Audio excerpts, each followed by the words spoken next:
Okay,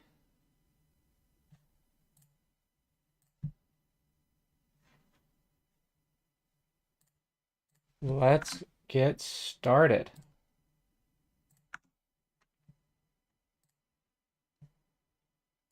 Wait for this. Yeah, I'm just setting up some stream things so we can get started. Okay. Oh, I always forget to gotta mute my little preview there.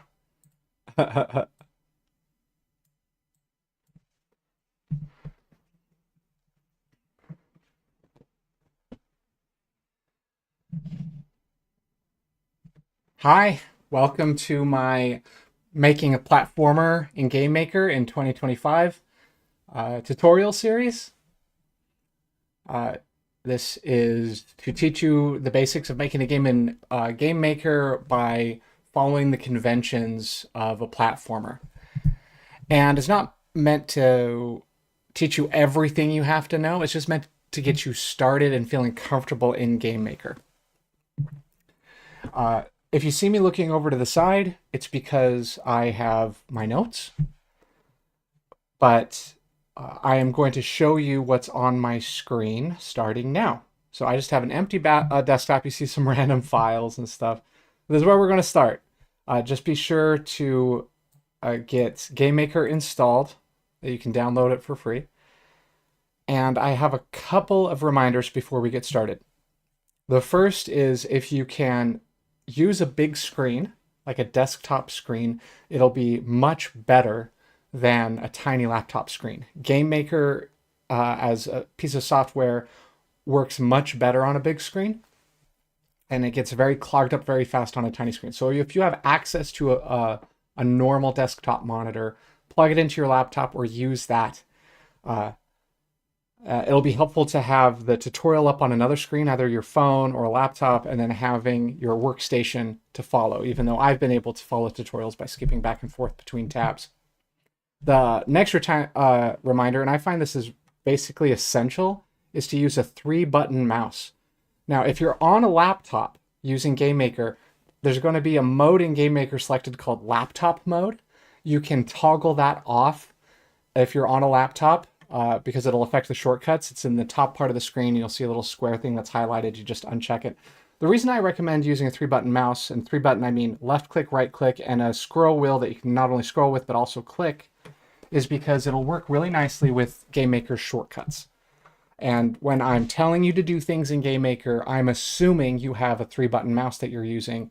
It'll just make things go faster, I promise you.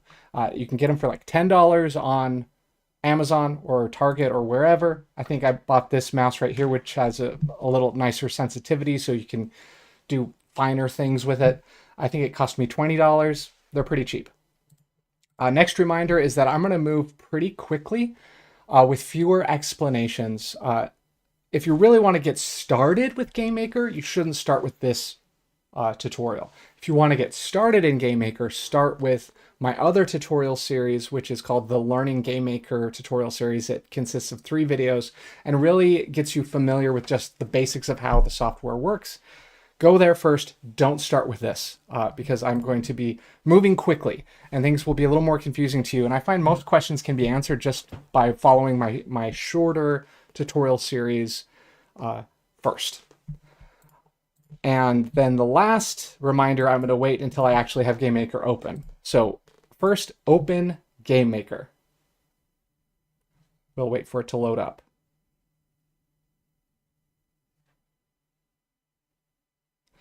You're going to click New, Game. You're going to title your project here. I'm going to call this 2025 Platformer Tutorial. Click Let's Go. This is the workspace, and this is where the last reminder comes in. When you're starting a new project, or whenever you import a project from a YYZ file, since this is a pixel art game, you have to do this. This is essential, or else your game will look like crap. You go to Settings, you go to Windows if you're on Windows, or Mac if you're on Mac. You go to Graphics, and you uncheck the option that says Interpolate Colors Between Pixels. Apply. Okay. what this does is that if it's a small pixel art game, if it's interpolating colors between pixels, it ends up blurring everything. It's fine if it's a bigger resolution game, but since I work with pixel art games and this tutorial is a pixel art game, you need to uncheck this. And whenever your game looks blurry, it's probably because you imported a project or you started a new project and you forgot to uncheck this option, interpolate colors between pixels. Click OK after you apply. OK. So those are the 4 reminders. Big screen, if you can. 3-button mouse, I consider essential. If you're not using a 3-button mouse, just if you're on a laptop, at least uncheck laptop mode, which is on the top part of the screen. You'll find it like over here on Gamemaker. And then lastly, turn off interpolate colors between pixels before you start. All right, so we started a new project. Make sure under target build, which is this option over here, current build target, you have Windows or Mac or test selected. So I'm signed in, so it says Windows. If you're not signed in, it'll say test, I believe. If you're on Mac, choose Mac OS, so that when you do test runs of your game, that it shows up properly. All right, so let's get started. We're going to create a new sprite for our player, and I'm going to call this sprite S player. I'm going to import the S player images. The link to the game assets are in the description of this video. I have it saved here on my desktop. I recommend you downloading the whole folder and just opening it up on your desktop so you have access to it and you know where to find it. So S player is going to be over here. So S player 0, S player 1. Open. Set the frames per second to be 3. Set the origin to be middle center. That's essential to set the origin to middle center. And then create an object. I'm going to call it O player. Lowercase o for object, then capital P player. And assign the sprite that you just created. And then we can close out of that. That's another little tip I have, is that when you're done working on something in this workspace, to close it, because otherwise things can get quite crowded. So we've created our sprite, created our object. Let's see, what do my notes say? It says to open up rooms, and I'm going to rename this room from the default name room 1. I'm going to hit F2, or you can right click to rename it and just call it lowercase r level 1. I'm going to open up our level 1 and change its dimensions over here. Width and height. Width, I'm going to set to 960 pixels. And height, I'm going to set to 540 pixels. We have the instances layer selected, and in it we are going to drag over our player object. I'm going to close out of that.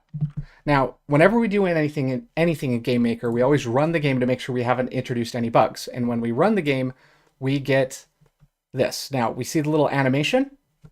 We're not able to do anything, so I'm going to close out of that and open up our OPlayer object to start programming it. We're going to go Add Event. We're going to click Step, and it says GML code, and I'm going to check Don't Ask Again for this project, because everything in my tutorial series is in GML code. New comment, get inputs. var underscore key underscore left equals keyboard check vk left. Var underscore key right equals keyboard check vk right. You don't have to put an underscore before your local variables or temporary variables. I do it just so I can keep track of what are my temporary or local variables. Oh, do I have my kids home? Hold on, one moment. Hey kids, you home?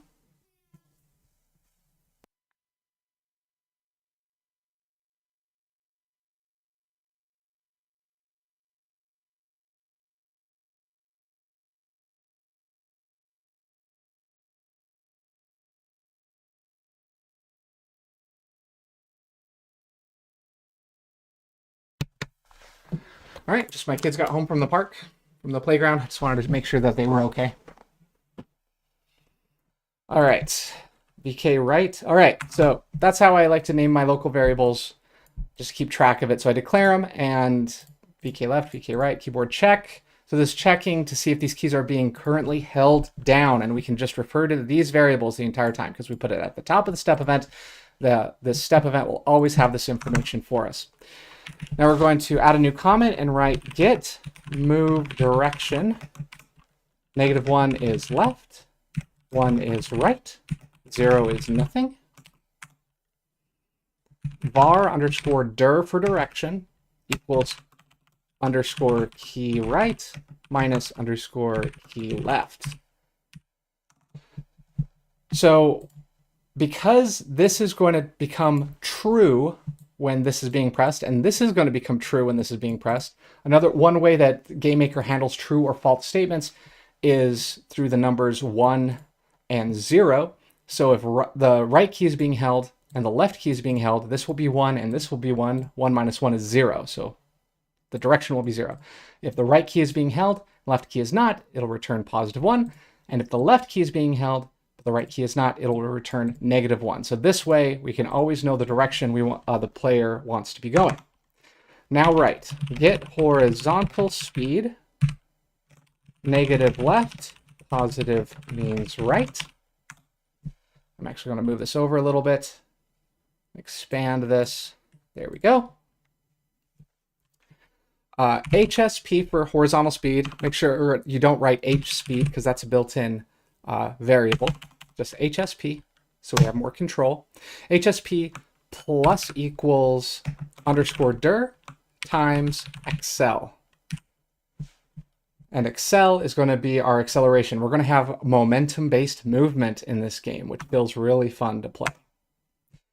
So this code, the horizontal speed, will be positive if it's meant to go right, negative if it's meant to go left. So lastly, let's commit to movement. Commit. How do you write commit? To movement x plus equals HSP. So we need to declare two variables before we run our game. In our object's create event, we will write comment momentum, HSP equals 0, accel equals 0.4. Now we're going to test it out. So my left and right arrow keys.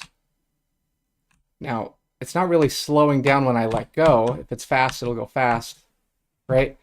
We don't have a deceleration, but we do have an acceleration system in place. Now, you'll notice that the acceleration or movement of this character is very slow to build up momentum. It's because when you get the rest of the sprites, you'll see that this is a tiny robot on a tiny wheel, and it's rolling around, and that's how I imagine it would feel like to be controlling a robot on one wheel that rolls around a factory. So now we need to tell the game to slow down the character. If the dir value is 0, right? Meaning neither key is being pressed. To do this, we're going to write something before it commits to movement. Comment slow down character if no direction key is being pressed. New condition, if underscore dir double equal sign 0, open curly bracket, close curly bracket, meaning if dir is currently at 0, meaning the player wishes the character to stop moving. If HSP is less than 0, open curly bracket, close curly bracket, comment going left, else, open curly bracket, close curly bracket, going right. In the going left section, we can write HSP equals min, open parentheses, HSP plus decel, comma, 0. So what this does is that it chooses whatever of these two values, this value or this value, is smaller and assigns it to HSP. So HSP plus decel or 0. So if we're going left, HSP is already negative, right? So HSP plus decel or 0. If it's HSP plus deceleration, it'll do this instead. So it'll be going left, but a little slower. Then in the next frame, going left but a little slower, and it'll keep doing this until it gets to 0. It's just a nice way to gradually get to 0 using the min and max functions. In the going right section, we write HSP equals max, HSP minus decel, comma, 0. Same thing. If we're going right, HSP is already positive. So HSP minus decel, that's above 0. So it'll do that one. And the next frame it'll do that one. Next frame it'll do that one until it reaches 0. So now we're going to set a max speed so we can't go too fast. So we'll write HSP equals clamp. Clamp is a function in order to make sure a value never exceeds certain limits. So clamp, the value we're clamping is HSP. And the smallest side of the value should be negative max underscore HSP, which is a value we will declare in a moment, comma, and then its maximum should be just max HSP. Close parentheses, semicolon, and I'll comment set the max speed. So we've got to declare some variables in the create event.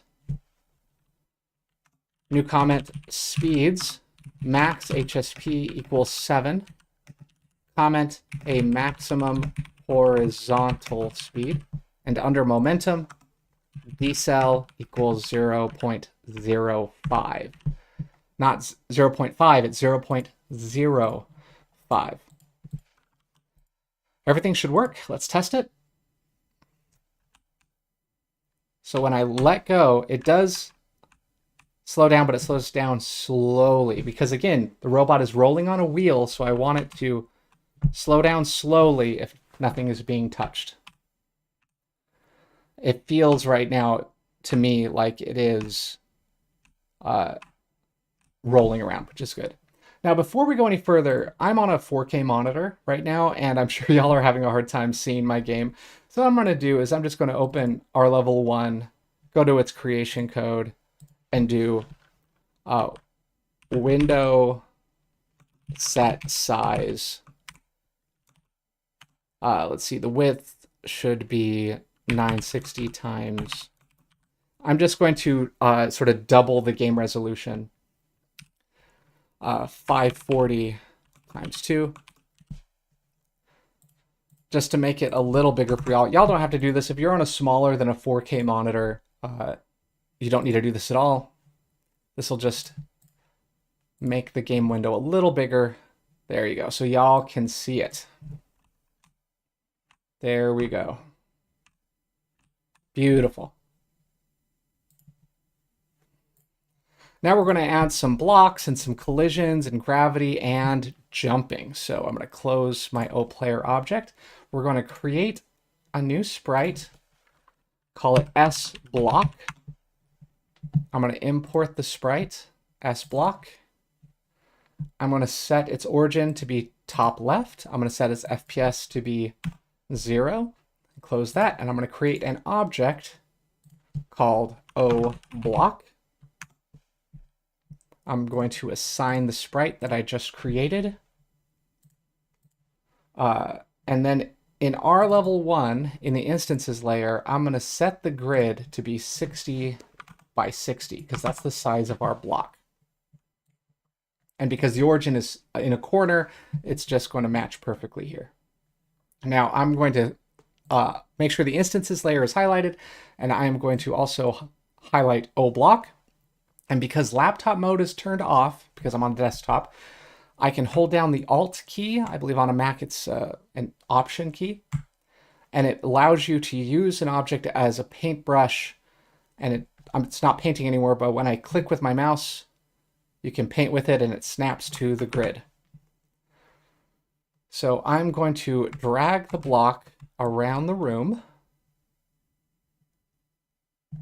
And see, this is why I say use a 3-button mouse, because I'm doing this with my mouse and then holding the Alt key with my other hand, and I'm able to just very quickly create that. And I'm going to run the game, make sure I haven't broken anything. I have not broken anything. Yay. Close out of that. Now let's add some collisions, shall we? I've used this collision code in the past. So this, if you followed my other tutorials, this should be very old hat to you. But before we commit to horizontal movement, we're going to add horizontal collision. If place meeting x plus HSP, y, O block, meaning if you moved our player object by the calculated horizontal speed and you happen to overlap with the block, when you add that, hypothetically, we're going to do the following code. So var underscore pixel equals sign HSP. This just makes it 1 if it's positive and -1 if it's negative. While bang, which is an exclamation point, place meeting, meaning while not overlapping, while not place meeting, x plus pixel, y, O block. And then I'm going to do an open curly bracket here, but instead of going a line down, I'm just going to make this all one line. Open curly bracket, x plus equals underscore pixel, semicolon, close curly bracket. The new line HSP equals 0. So what this will do in this while statement is that all in one frame, it's going to move our block up until it's about to touch or overlap the wall, right where it's touching the wall but not overlapping on the wall. And then it will set our horizontal speed to 0. So let's check it out. Make sure it hasn't. There we go. Bang. Okay, there we go. Now, because this is a pixel art game and I kind of want pixel perfect collisions, I'm going to do one other thing here after I commit to movement. If HSP double equals sign 0, open curly bracket, x equals round x, semicolon, close curly bracket. I do this sometimes in some of my pixel art games. What this does is that because Gamemaker works with subpixels, so when you're moving your character around and you collide against the wall, maybe what you imagine this location to be will be like 90 pixels from the left-hand side of the room, but it could actually be, because we're working with momentum and subpixels, it might be like 90.25, right? In a pixel art game, I don't want to deal with any subpixels like that, and so when I stop, I'm fine with subpixels if you're using momentum and moving, but the moment you stop, I want you to be on a precise pixel location. That's why I add this little bit of code. If you're not moving, I want to make sure you're at a proper pixel location and not a subpixel location. So everything is working there. Now for vertical collision, underneath where we commit to movement, we need to resolve the X location before we start doing the collision for the Y location. So new comment, vertical collision. We're going to do the same thing. In fact, I could copy and paste this, but I find when I do that, I mess up, so I'll write it out. If place meeting X, Y plus VSP, now we don't have anything working with VSP yet, but we will soon. O block, open curly bracket, close curly bracket, var pixel equals sign VSP, while bang place meeting X, Y plus pixel, O block, close parentheses, open curly bracket, Y plus equals pixel, close curly bracket, after a semicolon, and then VSP equals 0, and then we are going to commit to movement, Y plus equals VSP, semicolon, if VSP double equals sign 0, open curly bracket, Y equals round Y, semicolon, close curly bracket. What we need to declare this variable in the create event. Under HSP, we can just write VSP for vertical speed, assign it to 0. Now, we can run the game, but we'll not see any real difference because we don't have any vertical movement in the game yet. So let's add some vertical movement so we can make sure that our collision code is working. So back to the step event. We're going to add a comment where before the code calculates horizontal movement. Here we go. add a comment here. I'll actually indent and comment calculate horizontal movement. And then after that, after this clamp, I will add indent and add a new comment, calculate vertical movement. Comment add gravity VSP plus equals grav, semicolon. And then we'll go to create event. And then under speeds, we can write grav equals 0.4 semicolon, and that's gravity. So this will always be pulling the character down. So when we run the game, we should see our character fall. Yeah, fall and land on the ground. And our collision is working. Yay! Yay, yay, yay. All right, we're going to add a quick restart command so we can test things more quickly. That's important when you're prototyping a game. So at the very bottom of the player step event, I'm going to add a comment and just call this quick restart game if keyboard check pressed VK enter game restart. Now, if any of you have questions about any of these functions, another great part about having this clickable middle scroll wheel is that I can click any of these functions, and if you have the manual downloaded, it'll open it up. However, my Gamemaker manual is currently not working, so you can always go to help and click open manual. There we go. Now it's working. Manual's working, so if I do a scroll wheel click of this function, it'll open up the manual in a browser, and you can read all about this function and how it works and its limits, etc. Same with any of these. So if you want to learn how this round function works, just click it. It'll be struggling a little bit. Sometimes it struggles. Okay, maybe it's my ad blocker, but on yours it should work just fine. So everything in the game is working now. Let's add jumping, because it's not a flat platformer unless you can jump, or at least move vertically. So I'm going to scroll to the top of the... Oh, there's another thing I'm doing is that I'm clicking and holding the center scroll wheel in the workspace, and I can move my workspace around with my mouse. And then here I can scroll up and down really quickly. Under get inputs, we're going to write var key jump equals keyboard check pressed VK space, and then var key jump held equals keyboard check VK space. Excuse me. So we're going to make sure we can only jump if we're touching the floor.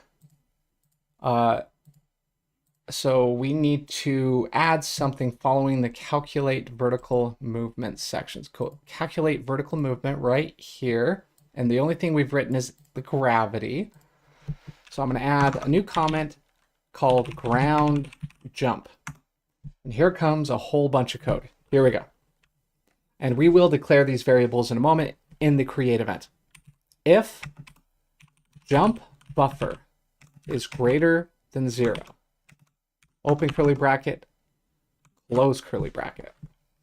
And I'm going to add a comment. Check if the jump buffer is greater than 0. Jump buffer minus minus semicolon. So this is the exact same thing as writing jump buffer minus equals 1, or jump buffer equals jump buffer minus 1. It's all the same. It's a little simpler just to write jump buffer minus minus, or subtract. And then underneath that, you write if key jump and VSP is greater than 0, open curly bracket, close curly bracket. We're going to add a comment, jump key pressed, and player not going up. Jump buffer equals 0, semicolon, comment, set jump buffer to 0, can't jump. again. VSP equals jump height, semicolon, comment, jump up. And then underneath all of this, write if underscore on ground, open curly bracket, jump buffer equals jump buffer underscore max, semicolon. So at the very top of the step event, we got to make sure that this local variable is getting read. Oh, let me add a closed curly bracket there. So at the very, very top, above get inputs, I'm going to write a comment called cal or get current status var on ground equals place meeting x y plus ground buffer comment comma o block. All right, so this is going to tell us if we're currently touching the ground within a certain like buffer. Like we don't necessarily have to be pixel perfect. That's why I add the ground buffer here. We have a lot of variables to declare to make sure our code works. So let's go over to the create event and just write a comment and call this jumping. Here's all the variables we need to declare. Ground buffer equals 5. Lets us jump if we're at least 5 pixels close to the ground. Jump height equals -10. Jump height variable set to -10. Jump buffer max equals 5. Frames after leaving ground when we can still jump. Some people call this coyote time. So if you fall off a ledge, you can, or roll off a ledge in this case, you can still jump for 5 frames. And then jump buffer equals jump buffer max. All right, we should be able to jump now. So we get our character here, roll around. If I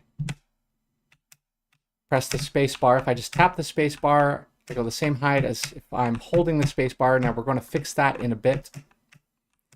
But look at us, we're jumping around. The jump currently goes the same height regardless of how long you hold the jump button. So we're going to go back over to the step event. And after our ground jump code, here we go. Here's our ground jump code. We're going to add this line that'll give us variable jump height depending on how long we're holding the jump button. Comment variable jump height if VSP is less than 0 and bang key jump held, open curly bracket, close curly bracket. Comment if going up and not holding jump key.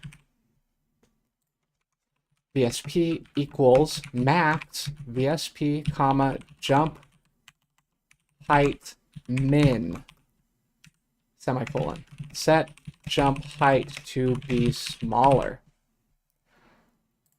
We need to add a clamp for how fast we rise and fall, just like with horizontal movement. So we will write VSP equals clamp, VSP jump height grav max. Comment cap how fast we can fall or rise. But we have some variables to declare to make this work. So go to the create event, and under speeds we can add grav underscore max equals 12. That's the fastest falling speed. Won't go faster than that. And then under jumping we will add jump height underscore min equals -3, the minimum jump height of 3, or jump speed. So let's run our code and see if it works.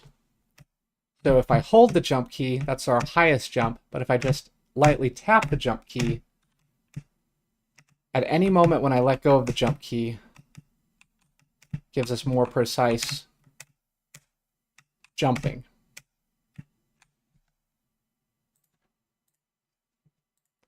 So since our code in the step event is getting quite long, we're going to add some regions that we can minimize. So this is our first region. And you do that by writing hashtag or pound sign or number sign, region, and then its name. I'm going to call this current status. And underneath here, I will write end region. And you'll notice if we wait a second, we get a little minimize button, and we can click that and minimize that and maximize it when we need it. Next, region inputs and region. Region horizontal movement. After the clamp here, end region. Region vertical movement.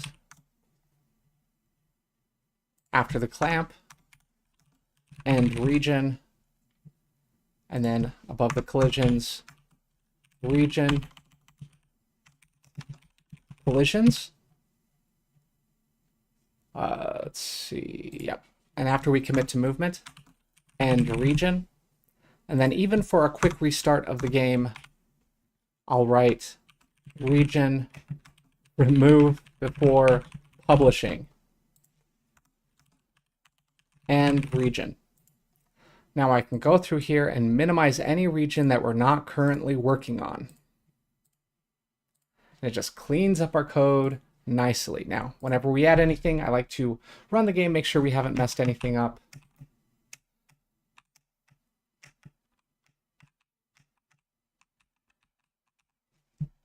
There we go. I'm actually going to add one more thing. Don't feel any pressure to do this next part.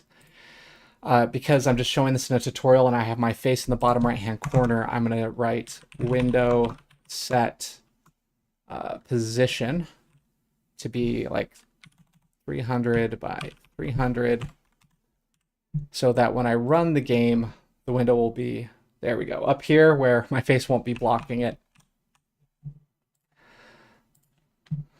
All right, next we're going to add some new sprites, have some player animations or character animations. So let's close this and import some sprites. Create a sprite, call it sPlayerRun. Import the appropriate images, sPlayerRun0 through sPlayerRun2. Oh, I have to get them in the right order. Open. Yep. Origin middle center, FPS, I have at 20. So when I hit play, looks like the wheel is turning.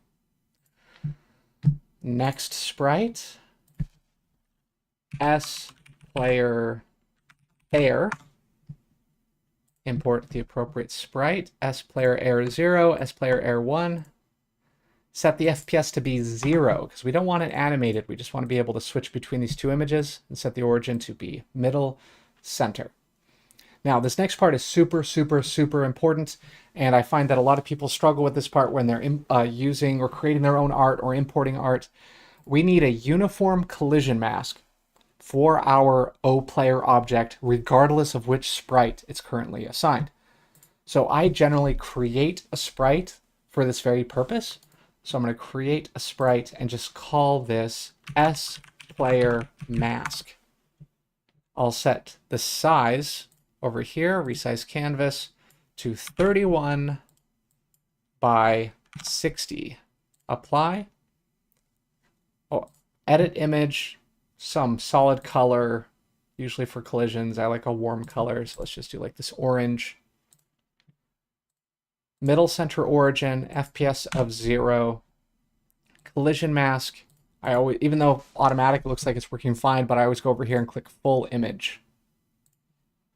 And now in OPlayer, for collision mask, instead of same as sprite, because we will be changing the sprite, I'm going to go to sprites and assign sPlayerMask. Now, in the step event, after collisions, we're going to create a new region. Call this sprites end region.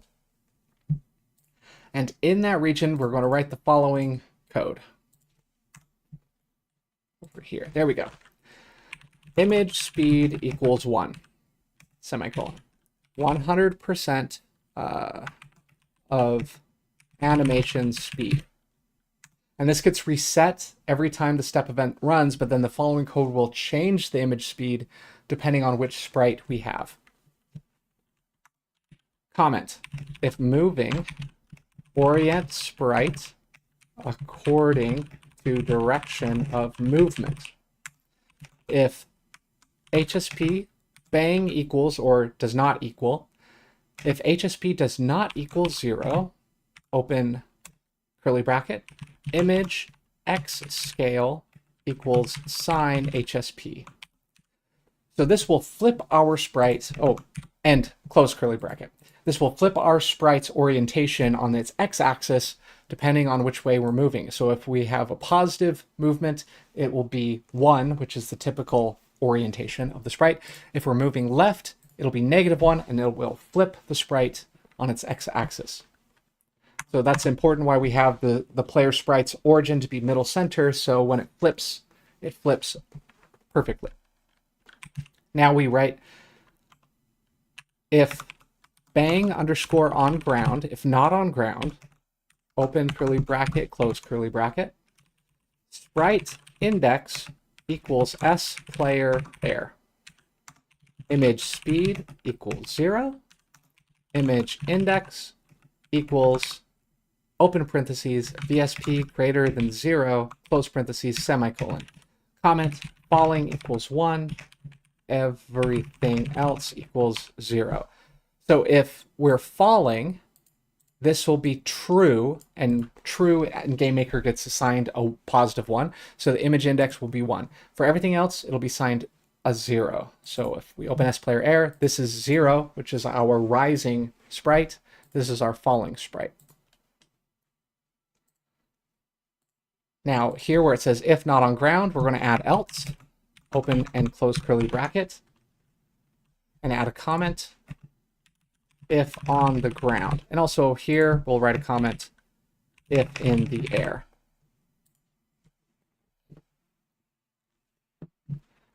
And if on the ground, we will write if abs means absolute value HSP.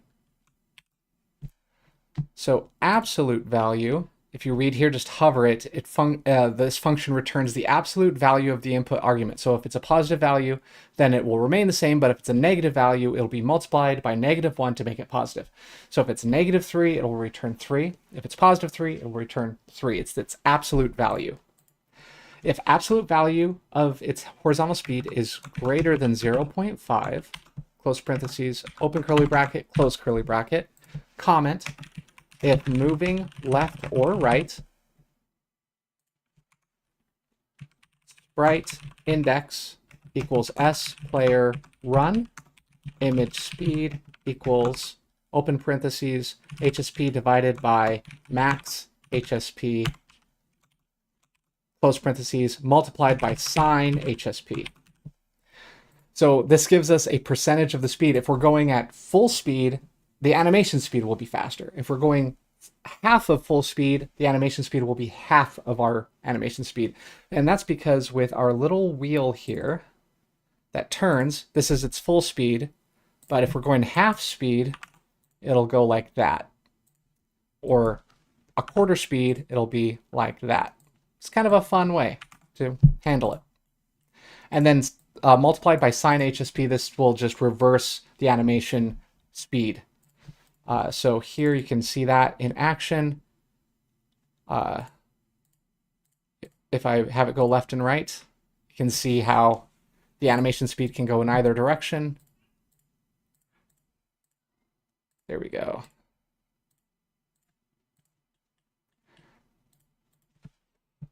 And then lastly, we're going to add else, open and close curly brackets, right index equals s player semicolon. Oh, hi Manic. Sorry, I just barely saw your comment. Sprite index equals s player. Now we'll test it out. I shouldn't be responding to comments because I'm going to be posting this as a video later. So now we have our animation, our animated moving character. And when you notice, if you're going full speed and then you let go of the direction input, you can see how the animation speed slowly slows down. And then when you jump, there's the rising sprite. When it's falling, you get the falling sprite. And look at that. We have collisions, we have movement, we have animations. This is the basis of our platformer, even though it is not every mechanic that we're going to have.